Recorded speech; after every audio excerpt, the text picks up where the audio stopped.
আসসালামু আলাইকুম ওয়া রাহমাতুল্লাহি ওয়া বারাকাতুহু।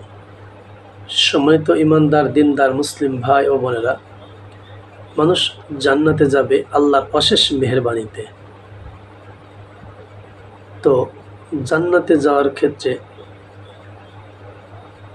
বিভিন্নভাবে মানুষ যাবে।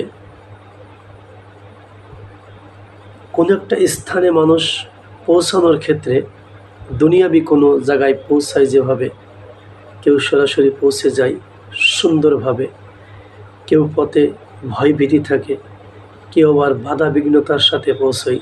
বিভিন্নভাবে মানুষ একটা স্থানে যাতায়াত করলে পৌঁছানোর বিভিন্ন কলা কৌশলভাবে পৌঁছায় মানুষ।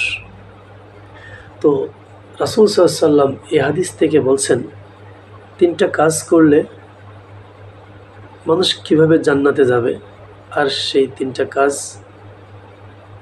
আমরা মানুষ হিসেবে কেন করতে পারছি না, আর এই তিনটা কাজের ফয়সালা একমাত্র জান্নাত। তাও জান্নাতে যাওয়ার ক্ষেত্রে কিভাবে মানুষ যাবে, হাদিসটা আমরা জানলেই বুঝতে পারবো ইনশাআল্লাহ। তো আসুন হাদিসটা শুনি। আব্দুল্লাহ ইবনে উমর রাদিয়াল্লাহু আনহু থেকে বর্ণিত, তিনি বলেন, রাসূল সাল্লাল্লাহু আলাইহি ওয়াসাল্লাম বলেছেন, তোমরা দয়াময় রহমানের ইবাদত করো। এক, আল্লাহ রাসূল বললেন, তোমরা দয়াময় রহমানের ইবাদত করো। দুই, মানুষকে খাবার খাওয়াও। দুই নম্বরে কি বলছি, মানুষকে খাবার খাওয়াও। তিন, এবং সালামের অধিক প্রচলন ঘটাও, বেশি বেশি মানুষকে সালাম দাও। তাহলে কি হবে? রাসূল বলছেন, এই তিনটা কাজ করলে তবেই নিরাপদে জান্নাতে যেতে পারবে।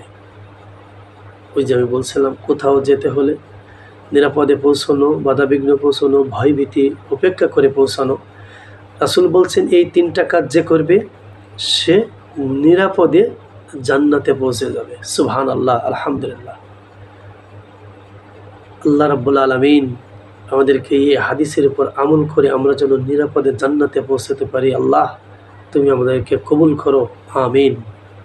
হাদিসটি মিশকাত 1908, তিরমিজি 1855 নম্বর, ইবনে মাজাহ 3694, আত-তাগরিব 945 নম্বর হাদিস।